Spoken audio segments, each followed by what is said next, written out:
말씀 두 군데에서 제가 봉독해 드리겠습니다. 첫 번째 말씀은 에베소서 5장 1절입니다. 그러므로 사랑을 받는 자녀같이 너희는 하나님을 본받는 자가 되고, 에베소 5장 1절 말씀.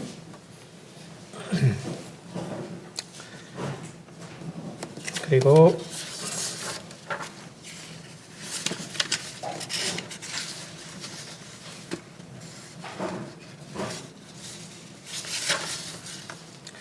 디모데전서 6장 16절. 오직 그에게만 죽지 아니함이 있고 가까이 가지 못할 빛에 거하시고 어떤 사람도 보지 못하였고 또 볼 수 없는 이시니 그에게 존귀와 영원한 권능을 돌릴지어다. 아멘.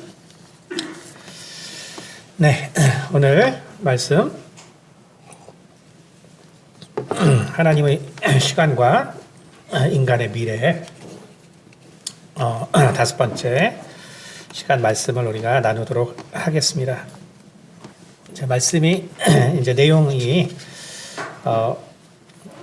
좀 과학적인 부분들이 좀 많이 들어있지만 이제 제가 쭉 하고 있는 연속 설교이고 또 저에게 있어서는 어쨌든 제가 성경을 보는 또 중요한 안목이기 때문에 그래서 여러분께서 좀 어렵지만 좀 이렇게 몇 번 설교는 좀 이렇게 이해해 주시면은 감사하겠습니다. 우리가 이제 지난 시간에 말씀을 이제 나눴는데 이제 그 부분에 좀 더 연장해서 우리가 좀 바라보면 결국 이 세상이 하나님에 의해서 만들어졌다.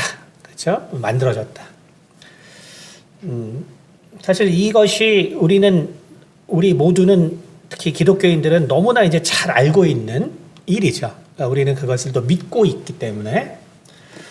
하지만 그것이 이제 인간의 이성, 그리고 인간의 이성이 이제 충분히 선을 논할 수 있고, 그리고 인간의 이성이 충분히 어떤 논리적인 근거, 이것을 만들어서 생각해낼 수 있다라고 말한 결국 이 칸트의 순수 이성 비판의 출현 이후에 결국 인류 이 서구권의 문화는 엄청난 이제 발전을 해오게 되죠. 해오게 되고,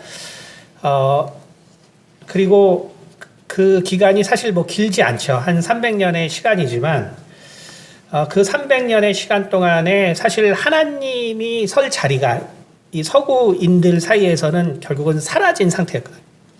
그리고 과학의 급속적인 발달은 더욱더 이제 창조라는 것 자체가 정말 말도 안 되는 그러한 이제 얘기가 돼버린 그러한 세상이 되어 왔었습니다. 하지만 오히려 이제 과학이 더 발달한 후에 이제 우리가 계속 말씀을 나눈 것처럼 이 세상이 실은 누군가에 의해서 만들어졌을 확률이 더 높다. 이제 이것이 이제 정말 그야말로 주류 과학자들 중에서도 이제 이러한 생각을 하는 사람들이 늘어나고 있다는 거죠. 그렇죠? 그래서 이제 그러한 이야기를 우리가 나눴고요. 우리가 지난 시간에 그래서 말씀들을 조금만 연결시키면 결국 우리가 양자 세계를 통해서 우리가 결국은 이러한 미시 세계를 통해서 결국 세상에는 최소 단위가 있다는 것. 이것을 과학자들은 결국 이제 이해하게 되고, 다시 말하면 이 양자역학이 처음에 등장했을 때는 결국 이 입자와 이 파동의 이 두 가지 성질로 이 양자의 세계가 운영되는 것이 그야말로 무엇을 의미하는지는 전혀 알지 못하던 그러한 때였죠.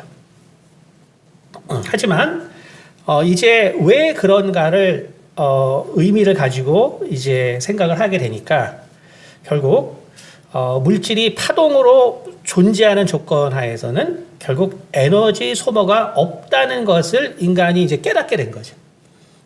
그러니까 예전에는 그냥 파동으로 존재하거나 입자로 존재하기 때문에 야, 이게 뭐 이렇게 한 번에 뭐 이상하게 이렇게 존재하냐? 이것이 어떻게 말이 되냐? 이런 관점에서 봤지만 인간이 결국은 이제 이 버추얼 리얼리티에 대한 이러한 그 것들에 대해서 표현하게 되고 또 구현하게 되고 또 그것을 사용하면서 그러면서 결국 이 양자 이 세계에서 일어나는 현상이 결국은 이 에너지 소모와 관계가 있다라는 것을 알게 된 거죠. 그래서 이게 파동과 입자로 존재하는 것이 문제가 아니고 결국 파동으로 존재할 때는 에너지가 전혀 들지 않는 상태가 되고 그런데 인간이 뭔가 관심이 있어서 관찰을 하면은 결국 입자로 존재하게 되는데 그때는 결국 뭐냐면은 에너지가 드는 상태로 바뀌어버리는 거예요. 그래서 이는 인간이 시뮬레이션 게임을 만들면서 무한한 계산을 피하고 에너지 소모를 줄이기 위해 픽셀 단위로 프로그래밍을 진행해야 하는 바로 이유와 너무나 유사하다라는 것을 알게 된 것입니다. 버추얼 리얼리티 게임이 더 실제처럼 구현되면서 인간은 우주의 구성 단위인 양자에 대한 그러므로 다른 시각을 얻게 된 것입니다. 컴퓨터의 게임 안의 최소의 세상은 에너지를 바탕으로 구동되는 비트로 작동하는 픽셀로 구성되어 있습니다. 그렇죠? 그래서 우리가 컴퓨터의 어떤 게임을 보면은 결국 이제 픽셀 단위로 구성되어 있는데, 근데 그 픽셀이 작동하는 원리는 결국은 이제 비트에 의해서 작동을 하는데 그것은 결국 전자의 흐름이죠. 그러니까 결국은 전자의 이 흐름을 통해서 우리는 에너지 양을 조절하게 되어 있거든요. 그래서 전자가 움직이면 에너지를 쓰는 것이고 아니면은 이제 에너지가 사용되지 않는 거죠. 그래서 그러기 위해서는 결국 무한대의 계산을 피하기 위해서 바로 픽셀이라는 단위, 최소 단위가 존재해야 됩니다. 그러니까 이 최소 단위가 존재하지 않으면 결국 이 무한한 그 사이에 계산을 해야 되기 때문에 그러면은 뭐 게임 하나를 구동할 수가 없죠. 그렇기 때문에 결국은 최소 픽셀의 단위가 필요하다. 그래서 이와 같이 컴퓨터 게임의 가상현실과 유사하게 세상은 유사하지만 그러나 우리가 아는 것처럼 더 뛰어나게 구성되어 있습니다. 이 우주의 최소 세계인 양자의 세상에서도 만물은 에너지를 요구하지 않는 파동으로 존재하다가 인간이 관찰을 시작하면 에너지를 요구하는 양자화된 입자가 나타납니다. 양자화된 세상은 최소 세계에서의 무한 개념을 없애주기 때문에 입자들의 움직임에 무한한 에너지가 아닌 일정량의 에너지만을 가지고도 연속적인 움직임이 가능하게 합니다. 그렇죠? 그러니까 결국은 우리가 최소 단위 이 세상도 결국은 양자 단위라는 것으로 존재한다는 것이죠. 그러니까 다시 말하면은 그러한 이 양자 단위로 이 공간 역시 되어 있지 않으면 우리가 이 그리스 철학자 제노가 고민했던 것처럼 과연 우리가 정말 이 어떤 앞으로 우리가 그 목적하는 그 거리를 우리가 과연 제때에 갈 수 있을까? 우리가 여기서부터 그 교회 제 앞에서부터 뒤까지 간다고 할 때 우리가 만약에 한 번에 그 반씩 간다고 쳐봅시다. 그 반씩 간다고 쳐볼 때 결국 제가 처음에는 저 반을 가겠지만 또 그 다음 반, 그 다음 반을 가려고 한다면 결국은 무한히 반이 나오기 때문에 도달을 할 수가 없거든요. 결국은 그게 이제 제노의 파라독스죠. 그러니까 우리가 저 끝에 가는 게 뭐 당연히 갈 수 있다고 생각할지 모르겠지만 철학적으로 생각하면 실은 갈 수가 없거든요. 왜냐면 우리가 반반씩으로 간다 그러면 무한히 반이 나오기 때문에 도달할 수가 없거든요. 그러니까 그것이 결국 뭘 말하냐면은 우리가 이 세상이 결국은 아날로그라고 그러죠. 그러니까 우리가 아날로그로 돼 있으면 결국은 무한 개념이 생기기 때문에 도달할 수가 없는 거예요. 근데 결국은 양자역학이 등장할 때만 해도 이런 의미가 있는지 전혀 몰랐는데 이제 보니까 결국 세상의 모든 것들이 결국 양자화되어 있다라는 건 뭐냐면 결국은 이 무한의 문제를 해결했다. 그러니까 무한의 문제가 왜 해결이 되냐? 연속적이면 무한한 에너지가 들어요. 그러나 양자화되면 결국 무한한 에너지가 들지 않는 것이죠.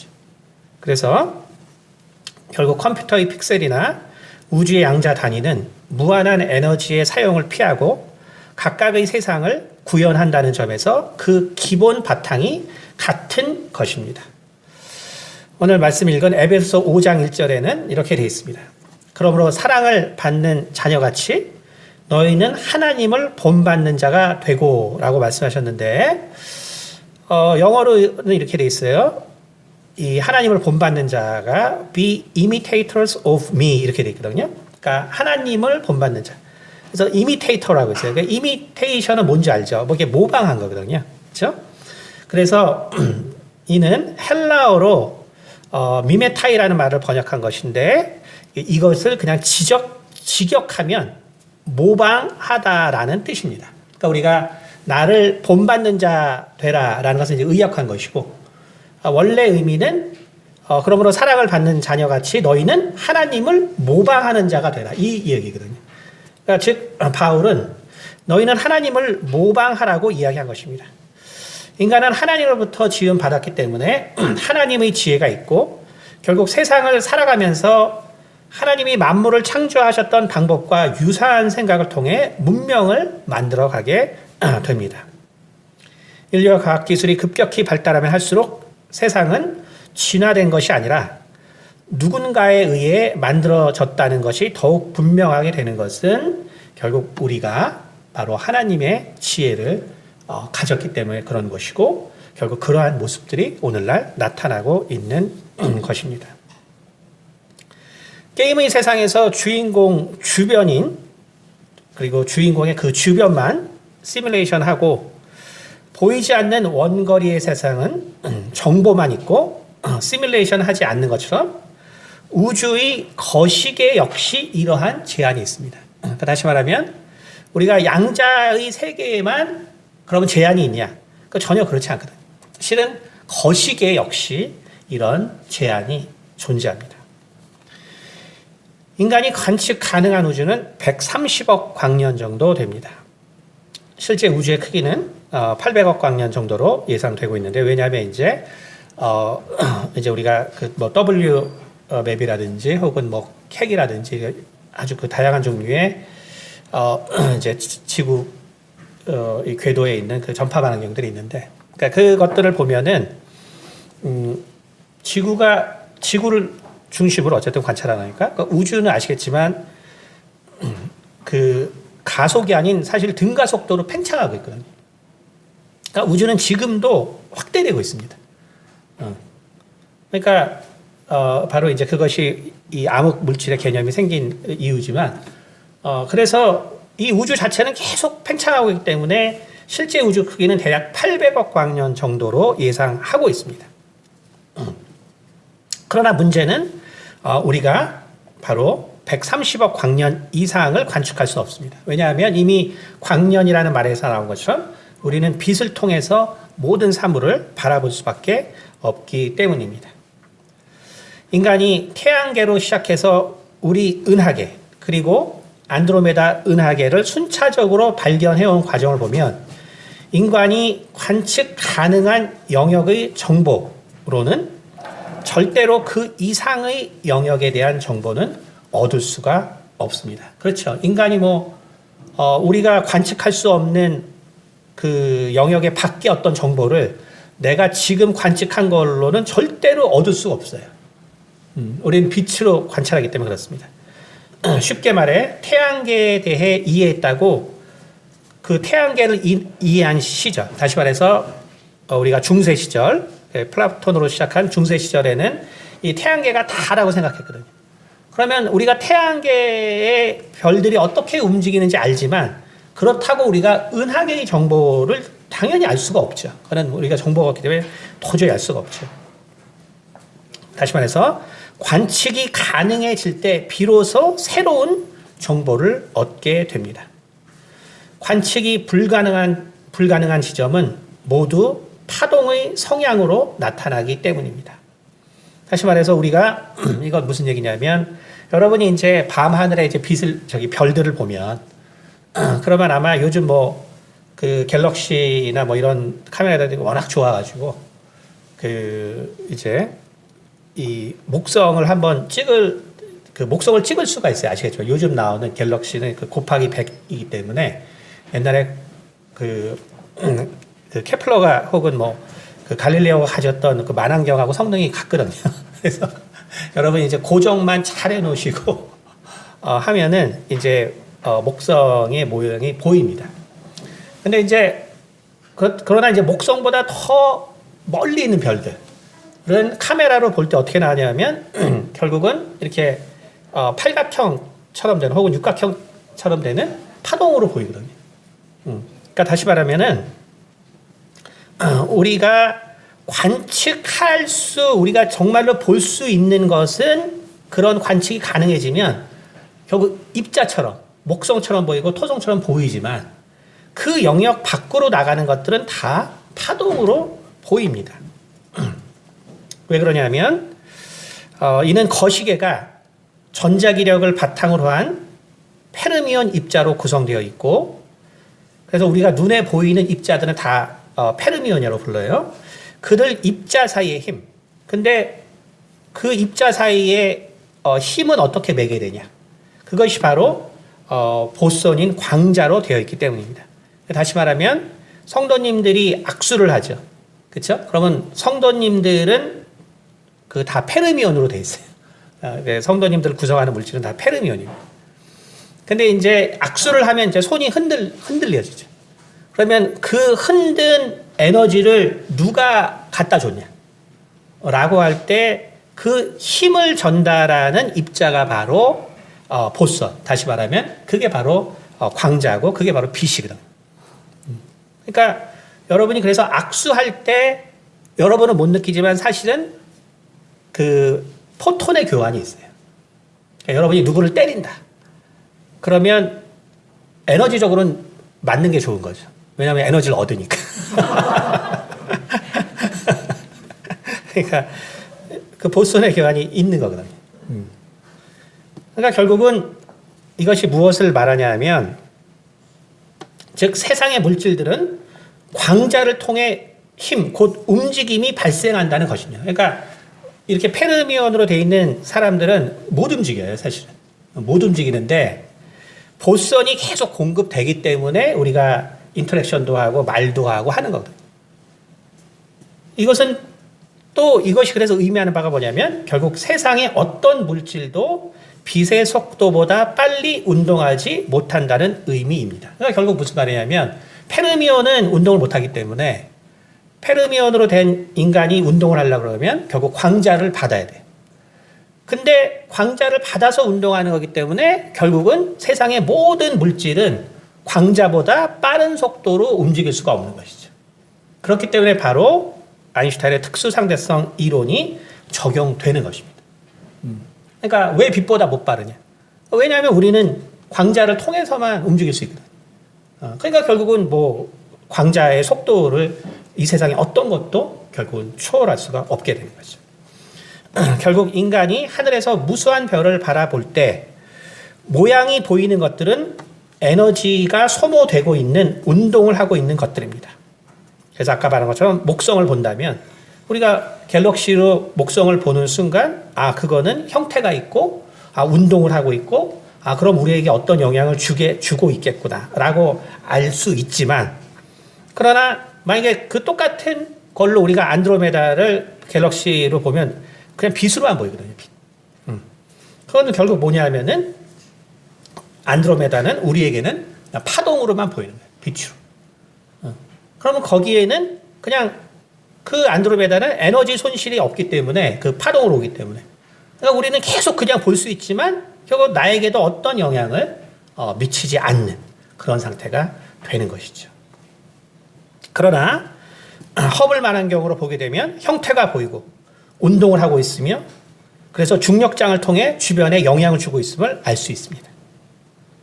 하지만 인간이 볼 수 없다면 그것은 인간에게 어떤 영향도 미치지 않는 희미한 빛만을 발생할 뿐입니다. 즉 컴퓨터 게임상의 최적화를 위해 에너지를 소모하고 있지 않는 배경과 같을 뿐입니다.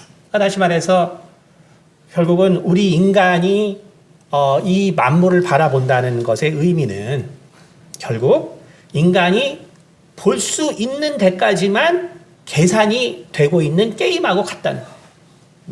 그러니까 결국 게임상에서도 뒤에 큰 어떤 도시들은 그냥 정보는 있지만 전혀 계산은 안 된다. 그러니까 내가 다가가야지만 그때부터 시뮬레이션이 시작돼서 그때부터 이제 에너지가 소모되는 거예요. 그러니까 이와 같이 인간이 자세히 보이지 않고 그냥 빛으로 보이는 모든 우주의 그 전체들은 그냥 에너지 소모 없이 그냥 있는 거예요. 우리가 비로소 그걸 관측하기 시작했을 때 그게 주는 영향을 인간이 이해할 수 있고 계산할 수 있고 그때부터 뭔가 이게 시작되는 거지. 그 전에는 사실 아무런 의미 없이 진행이 된다라는 것입니다.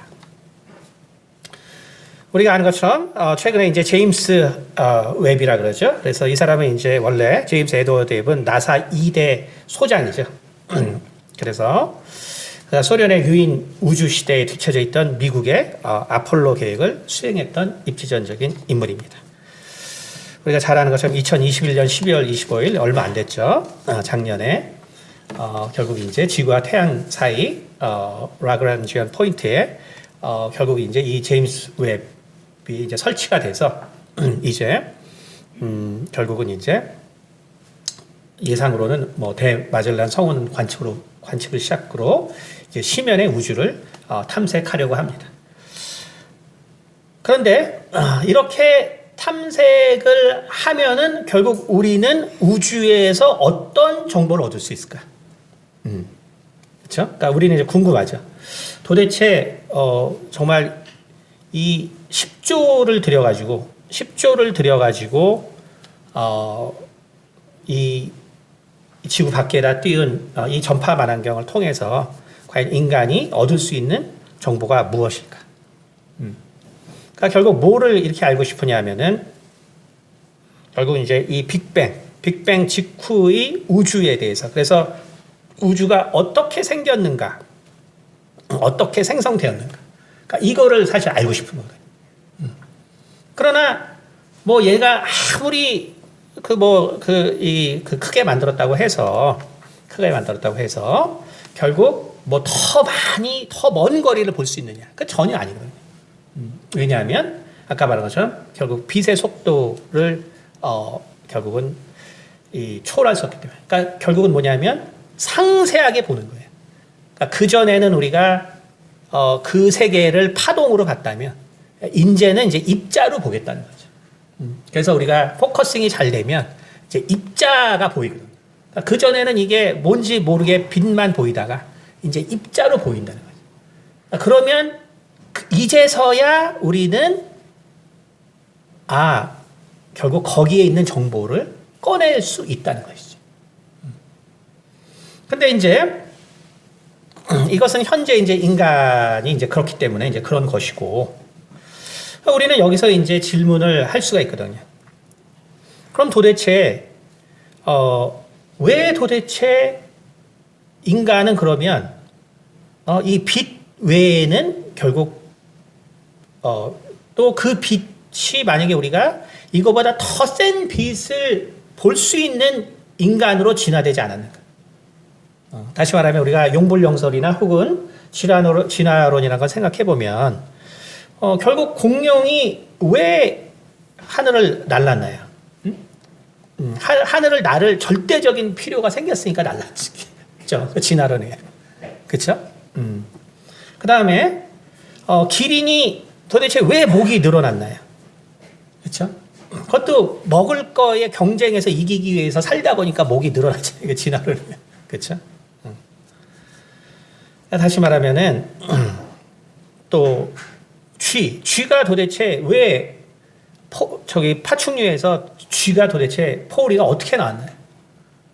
추위에 견디려고 하다 보니까 나왔잖아요. 그렇죠? 그러면 아니 우리 인간도 이 가시광선의 빛만을 보고 싶지 않고 더 강한 빛을 보고 싶거든요. 더 강한 빛을. 그러니까 우리도 진화해서 엑스레이를 볼 수 있는 눈이 되면, 그러니까 여러분 우리가 왜 우리가 그 가시광선의 영역의 빛만을 보느냐면은 그것은 우리 눈에 있는 시각 세포, 그래서 빛을 감지하는 세 개의 그 시각 세포가 있는데 그게 감당할 수 있는 파장의 에너지 한계가 그 빛의 파장이기 때문에 그래서 대충 우리가 한 500나노미터 정도 되는 사이죠. 고죠. 500옹스트롬 되는 그 사이란 말이에요.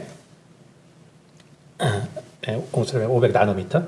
그러니까 그 사이인데 그런데 우리가 만약에 X선을 직접적으로 눈으로 볼 수 있으면 우리 세포 또 우리 DNA도 다 볼 수 있거든요. 그러니까 우리가 X선을 볼 수 있는 눈으로 돼 있으면 우리는 이걸 갖다가 다 볼 수 있어요. 그다음에 우리가 X선을 직접 볼 수 있으면 그러면 뭐 블랙홀도 볼 수 있거든요. 사실 블랙홀이 어디 있는지도 볼 수 있거든요. 근데 왜 그렇게 못 보냐 하면 우리 시각세포가 그 엑스레이를 봤다가는 다 파괴되거든요. 다 파괴되기 때문에 우리는 볼 수가 없는 거예요. 그러니까 우리가 마치 태양빛을 보고 있으면 눈이 다 망가지는 것처럼. 그렇죠? 근데 인간이 이렇게 시각이 필요한 존재인데, 그렇죠? 그러니까 백문이 불여일견이라고 하잖아요. 그러니까 인간이 이렇게 시각이 필요한 건데 도대체 왜 이 영역대의 빛밖에 못 보냐? 우리가 그냥 진화론자들의 말대로 하면, 우리는 엑스레이를 이제 봐야 되거든. 그럼 이제 우리가 엑스레이로 볼 수 있는 눈으로 변해야지. 왜 도대체 이거밖에 못 봐서 우리가 결국 알 수 있는 것이 한계가 정해져 있냐. 그러니까 우리는 그래서 미시세계만 우리가 관측할 때 보일 뿐만 아니고 실은 거시세계 역시 빛이라는 어떤 제한 조건 때문에 거시세계 역시 우리가 보는데 한계가 정해져 있습니다. 그러니까 우리는 미시세계나 거시세계나 무슨 이유 때문에 다 한계가 정해져 있어요. 그것은 결국 우리가 시뮬레이션 게임을 예로 들자면 뭐 이유가 간단하죠. 시뮬레이션 우주는 그럼 게임에서는 왜 그러냐? 뭐 왜 그래요? 개발자가 원하지 않았기 때문이죠. 그렇죠? 여러 가지 이유로 개발자가 운영할 수가 없고. 다시 말해서 인간은 아무리 원해도 팽창 우주의 너머를 볼 수가 없습니다. 다시 말해서 결국 특수 상대성 이론의 광속 불변의 법칙 때문입니다. 이것은 결국은 이 우주를 만든 누군가가 바로 어떠한 이유로 제안을 해 놓았기 때문입니다. 그런데 그것이 성경에 그 이유를 달고 있는데 디모데전서 바로 6장 16절입니다. 바로 오직 그에게만 죽지 아니함이 있고 가까이 가지 못할 빛에 거하시고 어떤 사람도 보지 못하였고 또 볼 수 없는 이시니 그에게 존귀와 영원한 권능을 돌릴지어다. 아멘. 그러니까 디모데전서 6장에는 나와 있거든요. 뭐냐면 바로 어떤 사람도 보지 못하시는 하나님이시고 또 어떤 사람도 볼 수 없는 존재이시기 때문에 그래요. 그러니까 그분이 그런 분이시기 때문에 우주를 그렇게 만들어 놨어요. 그러니까 인간은 어떻게 해도 하나님을 볼 수가 없는 거예요. 그러니까 예수님의 말씀이 얼마나 진리인지 알 수 있거든요. 예수님이 뭐라 그랬어요? 바로 모세에 대해 모세를 가지고 얘기할 때 그 하나님을 보지 않았다는 거예요. 그러니까 스데반이 죽은 이유와 예수님이 죽은 이유가 신성모독인데 그게 뭐냐면 우리 조상 모세가 보았던 하나님을 천사라고 얘기한 거예요. 우리 조상 모세가 보았던 하나님을 천사라고 얘기했다. 근데 오늘 과학을 보니까 인간은 하나님의 세상을 절대로 볼 수 없는 거예요. 절대로 볼 수 없는 거예요. 그렇게 제안을 해놨습니다. 그러니까 결국은 예수님 말씀하신 것처럼 결국 아버지에게로부터 온 자가 아니면 아버지를 볼 수가 없는 것입니다. 볼 수 없는 것. 성경은 하나님을 누구도 볼 수 없는 하나님이라고 말하고 있습니다. 그러므로 제자들이 예수님에게 부탁합니다. 자꾸 그런 말만 하지 마시고 내 아버지를, 당신이 말하는 그 아버지를 우리에게도 좀 보여주세요. 근데 예수님이 뭐라 그랬어요? 나를 본 자가 아버지를 보았거든. 그러니까 우리는, 하나님은 오직 예수 그리스도를 통해서만이 볼 수 있는 거예요. 그러니까 여러분이 이 세상에 설정된 이러한 모든 제한들을 볼 때, 예수님의 말씀은요, 참 놀랍고도 신비해요. 뭔가 이 과학적인 어떤 사실들을 너무나 철학적이면서도 너무나 고차원적인 표현으로 하는데, 이게 그냥은 이해가 안 되는데, 정말 이 어떤 과학적 사실과 연결을 해놓고 들어보면, 참 그분은 진짜 하나님이실 수밖에 없다. 그러니까 인간이면 이런 말이 도대체 나올 수가 없는, 모든 것들을 만드신 이기에 오직 그러한 말씀을 하실 수 있으시겠죠. 하나님은 그러므로 보고 믿어야 하는 분이 아니라 바로 마음으로 믿어야 하는 하나님이십니다. 그러므로 나를 보지 않고 믿는 자는 우리에게 주님께서는 더 복될 것이다 라고 말씀하셨습니다. 그러므로 인간은 하늘에 계신 하나님을 볼 수 없고 결국 애초에 우주의 제한을 만들어 놓으신 것은, 결국 하나님이 원하시는 것은 하나님을 보고 원하는 것이 아니라 결국 보지 않고 믿는 하나님, 바로 그 믿음을 하나님이 요구하시기 때문이라는 것을 우리는 알아야 할 것입니다. 1960년대에 미국에서 시작된 창조과학회는 1982년 과학이 아니라는 판결을 받게 됩니다. 이건 1981년 아칸사스 동부 법원에서 판결한 내용입니다. 그리고 나서 2년 후 1984년에 시작된 지적 설계론, 우리가 인텔리전트 디자인이라고 그러죠. 역시 2005년 연방 법원에서 학교에서 교육되어서는 안 된다는 판결을 받게 됩니다. 그런데 그 후로 사실 10년쯤 지난 이때 정말 이 주류 과학자들이 바로 시뮬레이션 우주론 때문에 진지하게 고민을 하고 있습니다. 그러니까 이것은 정말 너무나 놀라운 것이죠. 물론 뭐 그 사람들이야 하나님이 만들었다는 것이 아니라 이미 우리보다 고등한 존재가 결국은 지금 우리를 시뮬레이션 하고 있다라는 그러한 이야기이지만, 그러나 우리에게 있어서는 하나님이 모든 것을 창조했다는 것 자체가 바로 시뮬레이션 우주론과 일치하기 때문에 우리에게 있어서는 사실은 너무나 정말 이 과학적으로 하나님의 존재를 증명할 수 있는 바로 그런 사실들이 되어 가고 있는 것입니다. 우리가 지난 시간에 바로 정말 이 우주가 왜 이 세상이 시뮬레이션 되어 있을 수밖에 없는가, 그리고 시뮬레이션이라는 것은 도대체 왜 필요한가. 자, 우리가 이제 이 문제에 대해서 세 가지의 그러한 그 질문들이 우리가 그 닉 비스트롬이 이 세 가지의 질문을 했는데, 첫째 뭐냐면은 인간의 종은 포스트 휴먼 단계에 도달하기 전에 멸종될 가능성이 매우 높다. 자, 그래서 왜 이제 시뮬레이션 우주인가를 처음 제시한 논문에 이 세 가지 가설을 들었었죠. 그래서 첫째 바로 인간이 멸종될 가능성이 매우 높다. 그러니까 이 명제가 참이냐 거짓이냐. 그러면 우리가 아는 것처럼 이것이 참이면 인간은 이제 더 이상 시뮬레이션이고 뭐 할 것이 없어지니까. 그렇죠? 그러니까 우리가 시뮬레이션 할 만한 포스트 휴먼으로 도달한다. 그러면 이제 그 멸종되지 않는다는 명제가 이제 거짓이면, 그렇죠? 그러면 이제 우리 이제 두 번째 단계로 넘어갈 수 있는데, 그게 뭐냐면 어떤 포스트 휴먼 문명도 진화의 역사에 대한 시뮬레이션을 상당한 실행할 가능성이 낮다.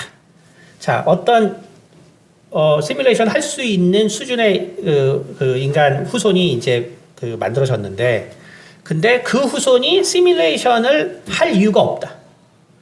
그럼 우리는 이걸 딱 봐도 말이 안 되는 것이죠. 그렇죠? 그러니까 결국은 세 번째 명제가 뭐냐면은 우리가 시뮬레이션을 할 만한 그런 어떤 이제 우리의 후손이 나타난다면 그 후손들은 반드시 시뮬레이션을 할 것이다. 그렇죠? 그러니까 세 번째 명제가 맞기 때문에 우리가 지금 이렇게 설명되지 않는 지금의 세상을 그래서 생각해 본다면 우리가 이것이 우연히 존재하는 것보다는 차라리 우리 후손 중에 이미 뛰어난 후손들이 만들어져서 현재 우리를 시뮬레이션 해서 본다는 것이 더 설득력이 있다라는 거거든. 그렇다면은 우리는 이 제목이 뭐냐면은 이 설교의 제목이 결국 하나님의 시간과 인간의 미래란 말이에요. 그렇죠? 그러면 결국 인간이 미래, 그렇죠? 인간의 미래. 그럼 인간의 미래에서 인간이 정말 알고 싶은 것이 뭐냐?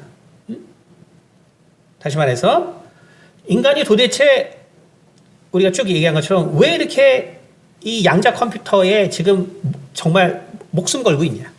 응? 양자 컴퓨터에 목숨 걸고 있냐?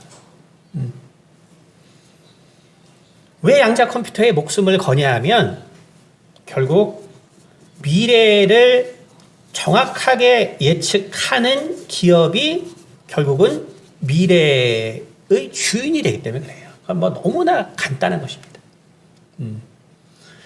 다시 말해서 인간은 방법만 다르지 옛날부터 예측. 그러니까 예측이라는 말이 그냥 시뮬레이션이거든요. 그러니까 예측이라는 말이 시뮬레이션인 말이에요. 그러니까 인간은 과거부터 이 세상에서 내가 좀 더 잘 살기 위해서, 혹은 내가 속한 사회가 좀 더 힘을 얻기 위해서, 혹은 내가 속한 이 나라가 좀 더 강해지기 위해서 계속 미래를 예측해왔단 말이에요. 그렇죠? 그래서 예를 들면은 2019년에 이 천체 물리학 그 독일의 괴테 대학의 천체 물리학자들은 이 블랙홀 시뮬레이션을 했어요. M78 블랙홀 시뮬레이션을 해서 어떻게 플라즈마 jet이 형성이 되는가를 시뮬레이션으로 증명을 했습니다. 그러니까 우주에서 관찰되는 현상인데 그걸 시뮬레이션을 해서 어떻게 제트 기류가 발생하는지 2019년에 시뮬레이션을 통해서 대략적인 증명을 했습니다. 또 우리가 아는 것처럼 2019년에는 미국 과학자들이 슈퍼컴퓨터를 이용해서 우주가 어떻게 빅뱅 후로부터 지금까지 만들어졌는가 대략의 시뮬레이션을 이미 진행을 했고요. 일본에서는 자국의 슈퍼컴퓨터를 이용해서 인류 역사상 가장 복잡한 우주 생성의 시뮬레이션을 이미 해서 결과가 인터넷에 공개가 되어 있습니다. 그래서 우추라는 프로젝트를 통해서 여기 보면은 어떻게 되냐면 2.1 트릴리언 파티클을 시뮬레이션 했다고 되어 있어요. 그러니까 2.1 경의 입자들을 가지고 이게 뭐 트릴리언 뭐 여러분 상상도 안 되죠, 그렇죠? 이것의 움직임을 와 정말 슈퍼컴퓨터 여러분 뭐 과학하는 사람들은 이게 우리나라 슈퍼컴퓨터 뭐 서버 사지만 그 돈 많이 들어가요. 그 몇 노드 안 쓰는 데도 몇 백만 원씩 돼요. 그런데 정말 이 자기들 슈퍼컴퓨터를 이용해서 빅뱅 후 우주가 어떻게 생겼나? 이게 무슨 필요가 할까? 뭐 대부분 이렇게 생각하겠지만 그거를 시뮬레이션해서 이미 공개가 됐단 말이에요. 얼마 전에 공개했거든. 그럼 그걸 보면 이제 빅뱅 후에 어떻게 이제 이러한 그 은하계들이 생기는가가 동영상으로 나와 있습니다. 왜 그렇게 도대체 하냐? 왜 그렇게 하냐? 결국은 그 상호작용의 그 작용. 예를 들면은 여러분이 그 알파고 때문에 야 도대체 알파고 그거 그렇게 해서 바둑을 물론 뭐 이긴 거는 처음에 엄청 충격적이었지만 우리가 그냥 생각하면 저 바둑을 저렇게 힘들게 저 과학자들이 저 오락을 결국은 만들었나? 그게 아니라 결국은 그 비하인드의 기술이죠, 그렇죠? 그게 나오니까 곧 어떻게 됐냐면 스타크래프트도 만들어서 이겼단 말이에요. 그러니까 전략 게임에서 스타크래프트 훨씬 어렵다고 생각했는데 전략 게임으로 만들었다. 근데 이제 몇 년 전부터 정말 자기 이것이 얼마나 대단한 걸 보여주기 시작했단 말이에요. 이제 실용적인 걸 이제 우리가 보여주겠다. 그래서 나온 것이 바로 알파 폴드. 그래서 결국 우리가 전혀 구조가 돼 있지 않는 단백질의 구조를 알파 폴드가 계산해서 인간이 정말 전혀 예측하지 못한 것을 처음 나왔을 때 이미 한 70%를 예측을 했습니다. 정확하게 예측했고 그래서 어떻게 진행하냐면 처음 알려진 구조들을 미리 과학계에서 이제 그 정보를 구합니다. 여태까지 구조가 안 된 근데 퍼블리시 되지 않은 걸 우리한테 좀 줘라. 그러면 이제 그 캐스이라는 그 단체에서 그걸 이제 관리하고 있어요. 그리고 이제 인간 그 각 그룹들이 이제 이것을 그 계산을 예측합니다. 그 경쟁을 해요. 그래서 몇 달 내에 솔루션을 제공해야 됩니다. 알파폴드도 똑같이 한 거죠. 그러고 나서 이제 실제 한 거랑 이제 비교하니까 결국 전혀 인간의 여태까지 방법으로 되지 않는 것들을 결국 알파폴드는 계산을 해서 70% 이상이 맞았다. 그것이 한 3년 전 일입니다. 그러니까 지금은 어떻게 되냐면은 지금은 단백질, 프로테인 인터랙션이라고 해서 이거는 진짜 사실 어렵거든요. 어려운데 현재 이러한 이 알파폴드의 방식을 개량하고 기존에 또 그룹들이 참여하면서 지금은 하여간 상상할 수 없이 그 일들이 성공적으로 진행되고 있어요. 그러니까 우리가 야 우주의 2.1 트릴리언 파티클을 그렇게 시뮬레이션해서 뭐 하려고? 여러분 인간이 이 세상에 사는 인간이 70억 명이거든요. 70억 명.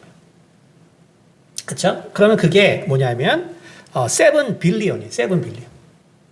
근데 2.1 트릴리언이라는 건 뭐냐면 결국은 그런 인간이 500배가 더 있어도 계산할 수 있다는 거예요. 그러니까 결국 우주를 그렇게 계산해 보는 거는 그 기술이 그대로 우리 70억 명의 인간이 어떻게 행동하나를 계산할 수 있다는 거예요. 계산할 수 있다. 자, 그런데 이때 인간의 선택이라는 게 너무 많죠. 인간의 선택이라는 것이 너무 많기 때문에 이게 비트로는 계산이 어렵단 말이에요. 비트로. 그러니까 지금의 컴퓨터 시스템은 어렵단 말이에요. 왜? 인간은 어떤 결정을 할 때 그냥 한 번 선택해서 가지 뭐 이거 선택해보고 내 인생 또 다시 살아보고 이게 전혀 아니에요. 그러니까 결국 인간의 행동 양식과 유사하려고 그러면 결국은 반드시 양자 컴퓨터를 사용해야 합니다. 그리고 이미 등장한 양자 컴퓨터들은 많은 면에서 이미 비트 컴퓨터가 풀지 못하던 문제들을 빠른 시간에 해결하고 있고 그리고 이제 과학이 여러분이 과학이 이렇게 발달했는데 도대체 왜 아직 약도 하나 제대로 못 만들지? 항상 그 얘기 많이 하잖아요. 그렇죠? 그렇죠? 그래서 막 무슨 뭐 AI 뭐 딥러닝 뭐 머신러닝 뭐 무슨 뭐 지금은 뭐 5, 6, 7차 산업혁명 막 이런 얘기 나오는 얘기를 들으면 근데 옆에 보면은 막 암 환자도 암 걸렸는데 죽는단 말이에요. 이건 뭐지? 과학이 이렇게 발달했는데 왜 아직도 암을 정복 못하지? 왜 그러냐 하면은 결국 아직도 인간이 쓰는 컴퓨터의 메인은 비트로 돼 있기 때문에 그래요. 다시 말하면 비트는 결국 모든 것을 다 트라이 해보고 그 중에 좋은 걸 골라야 되거든요. 근데 결국은 큐빗은 그런 개념이 아니기 때문에 계산을 하다가 좋은 것이 나오면 바로 그 다음 단계로 넘어가. 그러니까 다시 말하면 우리가 이 분자, 사실 분자라는 것은 원자가 두 개 모인 건데 그 두 분자 모인 것도 비트로 계산하려면 어려움이 되게 많습니다. 그러니까 왜 그러냐면 얘네들은 양자적으로 행동하기 때문에. 그래서 이미 이제 작년부터 바로 이 양자의 세계는 결국 양자 컴퓨터로 계산한 이러한 그 논문들이 나오고 그것이 여태까지 우리가 예상하지 못한 많은 어떤 그 특징들을 이미 풀어주고 있어요. 그러니까 다시 말하면 우리가 단백질과 결국 약물의 결합이라는 것. 여태까지 이것이 다 나와 있는데도 왜 약을 못 만드냐 하면 얘네 시뮬레이션을 비트로 하기 때문에 그래요. 그러니까 너무나 많이 오랜 시간이 걸리는 거죠. 그러니까 예를 들면 뭐냐면 저희도 사실은 뭐 이런 시뮬레이션 하죠. 저희 랩에서도. 근데 단백질 하나랑 물질 하나 계산하려고 그러면 우리 방 컴퓨터로는 한 3개월 걸려요. 3개월. 그러면 하다가 에너지 부하로 쓰거든요. 그러면 2개월 하고 섰으면 2개월 날린 거예요. 그러면 또 2개월 다시 3개월. 얼마나 무식해요. 근데 그게 그 비트의 한계예요, 비트. 근데 이제 큐빗으로 하면은 정말 그런 쓸데없는 시간들이 없어지는 거죠. 시간이 빨라지면. 시간이 빨라지면. 세상은 그래서 이제 급격하게 변할 거예요. 급격하게. 그게 무슨 얘기를 하냐면 어떤 문명이 시뮬레이션을 할 수 있는 문명이 됐는데 시뮬레이션 할 수 있는 문명이 됐는데 자기 선조들을 시뮬레이션을 안 한다. 그건 말이 안 되는 거죠. 그러니까 우리가 진화론을 해서 뭐 어제도 논문 나오고 한 거 보면은 뭐 여태까지 정보를 쭉 조사해 보니까 뭐 인류의 문명이 어디서 시작해서 어떻게 됐는지 뭐 최고 광범위 뭐 맵이 나타 뭐 이런 논문들 이제 막 나오잖아요. 근데 인간을 예측하려 그러면 결국 가장 단순한 우리 조상들. 나중에 우리가 이제 이 운명론에 대해서 하지만 예? 이 운명이라는 것이 제일 쉽게 시뮬레이션 할 수 있는 게 뭐냐면 과거거든요. 과거. 왜? 변수가 줄어요. 예를 들면 여자는 무조건 결혼한다. 이게 엄청난 변수거든요. 운명론에서. 근데 여자가 무조건 결혼하지 않는다. 이러면 계산할 게 너무 많아져요. 무슨 말인지 알겠어요? 그러니까 과거로 가면 직업이 예를 들면 정부 직업, 그 다음에 상업 딱 두 개만 있어. 그러면 사람의 운명을 할 때 쉽죠. 아, 얘는 관료가 될 사람, 얘는 상업을 할 사람. 근데 오늘날처럼 연예인을 할 사람. 이러면 이것도 얘기가 완전 달라져요. 그러니까 결국은 우리가 인간을 이해하려고 그러면 과거 조상을 시뮬레이션 할 수밖에 없는 거예요. 그래야지만 우리가 하나하나 늘려서 오늘날 우리가 어떻게 살아가는지를 예측할 수 있거든요. 그리고 그 예측이 되면 돈 버는 거예요. 그러니까 이미 우리가 광고를 보면 그러니까 여러분 딱 컴퓨터 시키면 그 사람이 뭐 좋아하는지 알거든요. 딱 보면 뭐 옷이 많이 나온다 그러면 이 사람 옷을 되게 좋아한다. 신발이 많이 나온다. 신발을 좋아한다. 이거 다 알고 이거 프로그램 하는. 그러니까 저는 보면은 뭐 과학 종류가 되게 많거든요. 이 사람은 과학을 좋아한다. 이제 그거 다 보고 이제 그걸 갖다 해주는 거죠. 그렇죠? 그러니까 결국 그렇게 되면은 결국 판매할 기회가 늘어나게 되는 것이고, 그렇죠? 그러니까 결국 우리가 그렇기 때문에 시뮬레이션이라는 것이 정말 어떠한 것인가? 인간은 결국 미래를 알기 위해서 시뮬레이션을 할 수밖에 없고, 그래서 인간이 시뮬레이션을 할 수밖에 없다면 인간을 이해하기 위해서 그 조상을 결국 시뮬레이션 할 수밖에 없고, 그렇다면 사실은 우리가 여기 지금 있는 게 진짜로 내가 있는지 혹은 우리의 후손이 지금 시뮬레이션 하고 있는지 알 수 없다는 것이 바로 시뮬레이션 우주론을 얘기하는 과학자들의 시각이란 말이에요. 그런데 우리는 그걸 넘어서 결국은 미시계나 거시계나 결국 모든 제한들, 그리고 모든 이러한 제한들의 요소가 결국 인간이 시뮬레이션 하고 있는 것과 너무나 유사한 것들로 되어 있기 때문에 결국 하나님이 우리를 시뮬레이션을 하시는 겁니다. 그래서 성경이 뭐라 그래요? 우리를 시험하신다. 우리를 시험한다. 그러니까 우리를 시험한다는 건 뭐예요? 그러니까 하나님이 우리를 만든 목적이 있다는 거죠. 그렇죠? 그러니까 우리는 그 목적이 무엇인가를 결국 알아가는 것이 우리의 신앙이고, 그리고 정말 우리가 그래서 이제 제가 뭐 이거 특강으로 할지 어떻게 할지 모르겠지만 어쨌든 제가 이제 운명학을 이제 성경과 설명을 해드리면 여러분이 정말 상상하지 못했던, 이해하지 못했던 많은 부분들을 이해하고 또 세상을 이해하는데 정말 큰 일종의 도구를 갖게 돼요.